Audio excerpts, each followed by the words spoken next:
সভা চলাকালীন মোবাইল কলে ওসিকে প্রত্যাহার করতে বলেন স্বরাষ্ট্র উপদেষ্টা, কিন্তু পরে দেখা যায় প্রত্যাহার নয়, জেলার আরেক গুরুত্বপূর্ণ থানায় বদলি হয়েছেন ওসি। প্রত্যাহারের বদলে পুরস্কার। ঘটনা কক্সবাজারের এক সাংবাদিক চকরিয়ার ওসির 5 আগস্টের আগের ভূমিকা নজরে আনলে সঙ্গে সঙ্গে তাকে প্রত্যাহারের জন্য ডিআইজিকে ফোন করেন স্বরাষ্ট্র উপদেষ্টা। এর একদিন পর দেখা যায় ওসিকে বদলি করা হয়েছে জেলার অন্য থানা উখিয়ায়।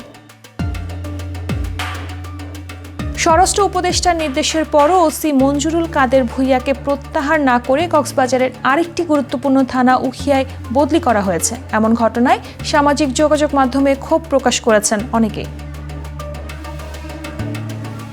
অনেকেই বলছেন স্বরাষ্ট্র উপদেষ্টার ফোনে শাস্তির বদলে উল্টো পুরস্কৃত হয়েছে বিতর্কিত ওসি।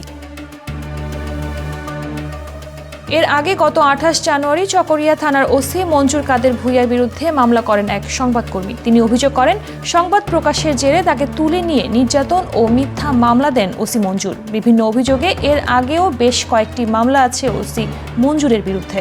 পূর্বে এই কর্মকর্তা শাস্তির দাবিতে ঝাড়ু মিছিল করে প্রতিবাদ জানান স্থানীয়রা।